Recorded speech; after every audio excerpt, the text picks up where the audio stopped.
dejansko jih ta trebuh moti, a ne. In, pri tistih ženskah, ki pa že štartajo z malo višjo telesno težo, ne, se pa to samo nadaljuje in se kar razlezejo. In to v ta trebuh. Namreč ženska v nekem normalnem življenjskem obdobju, ko ima redne menstruacije, ko je mlajša, a ne, seveda tudi nabira maščobo. Smo različne ženske med sabo, ampak ta maščoba gre nekako v stegna, v zadnjico, v roke in tako naprej. In ima en tak, v dojke, če Bog da. v dojke in, ima en tako obliko hruškice, a ne.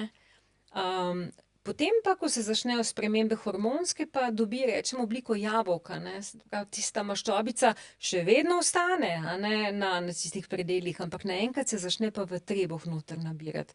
In to nas ženske zelo, zelo moti. Namreč, to, da ne moreš najljubše obleke obleči ali pa jo oblečeš, pa izgledaš zelo čudno in smešno, a ne. Kot krvavica, rečejo kakšni grdi, a ne. Okej, šunkica, kaj takega, ampak, ne, kakšni topki odpadejo, ne, pa kakšne take bikinke, zdaj, ne, če si videl, Pirsing pa zaželjen. prodajajo te, kopalke, ke grejo gor, ne, ke ti malo še oblikujejo postavo, a ne. Bikinke odpadejo, pirsingi, ja, kakšne ženske jih imajo še vedno, ne, zakaj pa ne, samozavest je tukaj zelo, zelo pomembna.